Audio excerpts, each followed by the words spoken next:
It's time for another Dice Tower review with Z. Garcia.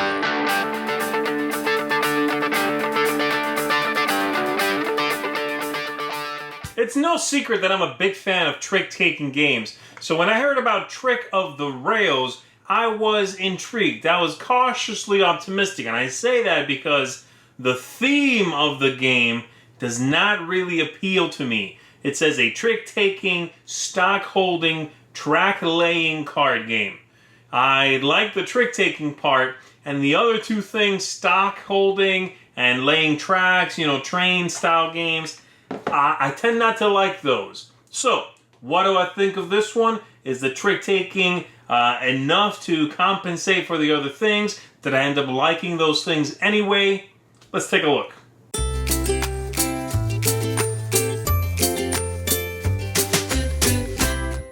So here's what the game looks like. Set up and ready to begin. I'm going to be giving you a look at a 5-player game.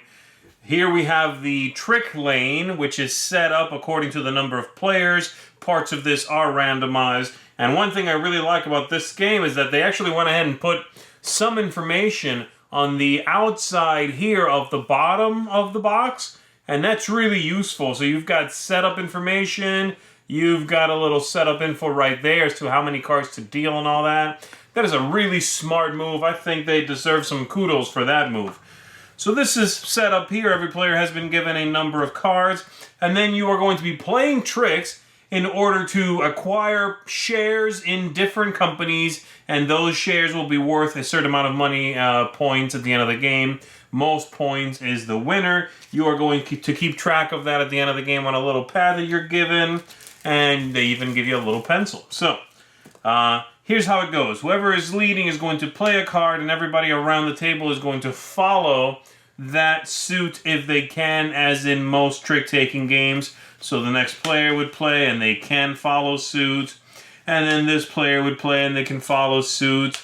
And so everybody would go around playing. The highest card in the suit that was led wins. And then what they get depends on what kind of trick it is. There are two kinds of tricks, and they are denoted here on these cards on the trick lane. You can either get stock in a company, and those are the ones that have a little stamp symbol, so this one, this one, this one, this one, and this one, or you are going to grow the companies themselves, and those are all the other ones, okay? So in this first one, everybody is getting stocks.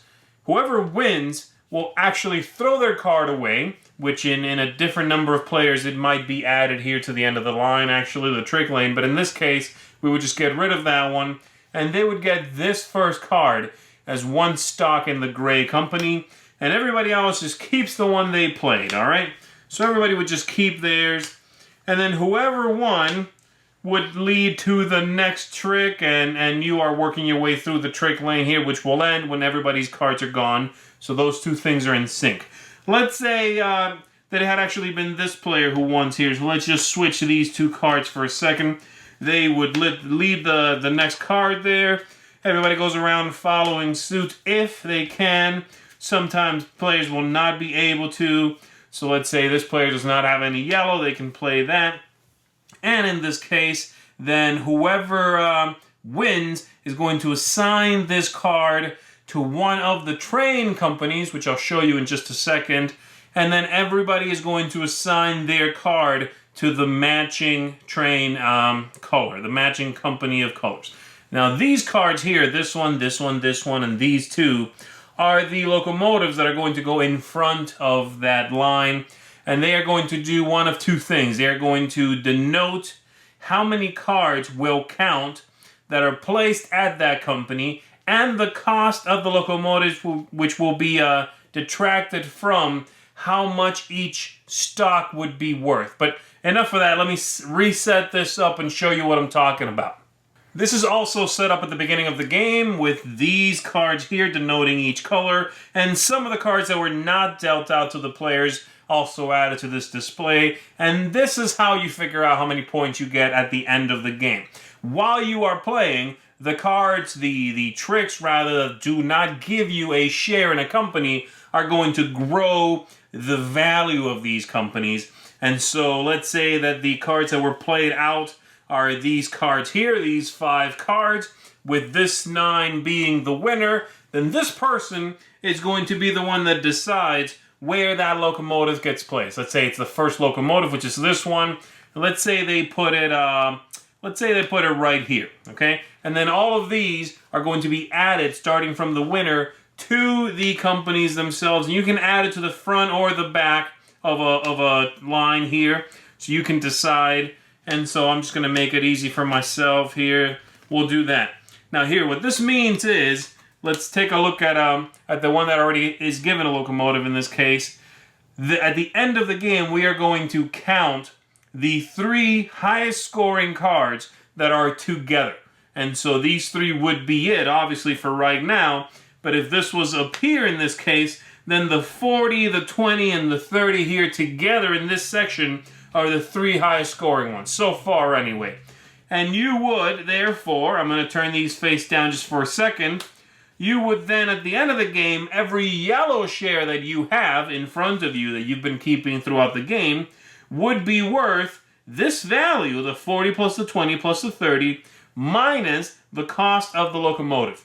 And so you would score 50 for every yellow one you have at the end of the game. And the same thing is true for all the other ones. And again, as players win tricks, they are going to assign where these locomotives go. They give you, from the first one on, a wider range of cards, but they are more expensive. And so you are going to eventually assign one to every one of these places until the game is over. And at that point, it would be over once they've all been given a locomotive and you've all taken all your shares and everything. You figure out the value of each share, and the players will add up in the ones they have in front of themselves using, like I said, the little handy dandy pad here. You figure out who's got the highest score, and that player is the winner of the game. And that's pretty much how you play it. There are a couple of variations that come with the different numbers of players, things like these here that would make up for some of the tricks, and these would also be added, but they are sort of wild. The player who wins this trick gets to give this to any company, so that's how those work. Not used in a 5-player game, but that's pretty much it. Let's go back up top and let me give you some final thoughts.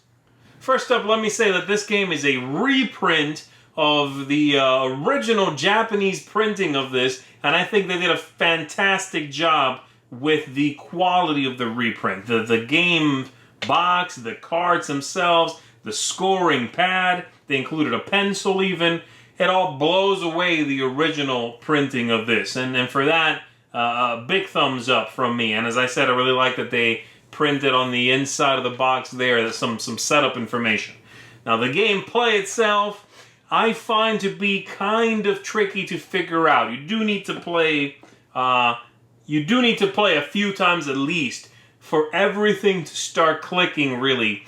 But I'm happy to say that the trick-taking aspects of the game are certainly front and center, and it's very much a trick-taking game with the theme of stock holding, the theme of track laying, all those things. You know, I did not find that to be pedantic, which sometimes I do find in that style of game.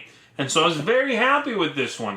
It's not my favorite trick-taking game ever, but it is one that is quick, which is kind of hard to say about a lot of trick-taking games. You know, a lot of trick-taking games do this whole play until someone has 400 points or play one round per player. And honestly, most of those games are kind of long, you know. This game is not. You play 9 hands, 10 hands, 11, depends on the number of players, but then you are done. That is the whole game. And you feel satisfied. It does not feel like half of a game. That's the whole thing. And so I find it to be very interesting.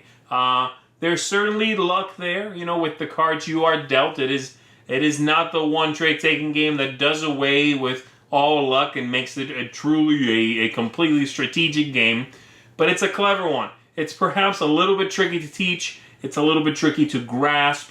But the originality on display here and the clever aspects of the whole game, I think, go a long way. So if you are a fan of trick-taking games, and this one's not on your radar, I would certainly recommend it. Trick of the Rails is a good one. This printing is especially good. So thumbs up from me for this one. Definitely check it out. A neat original theme on a trick-taking game. One that I was ready to dislike, and I ended up accepting and even enjoying Trick of the Rails. Check it out. Thanks so much for watching the Dice Tower videos. Find more great videos and reviews, as well as our top-rated audio podcast at Dicetower.com. You can also find other great shows at Dicetowernetwork.com. I'm Eric Summerer, and you've been watching The Dice Tower. The Dice Tower is sponsored by Cool Stuff Inc., where you can find great games for great prices. Cool stuff in stock. Check them out at CoolStuffInc.com.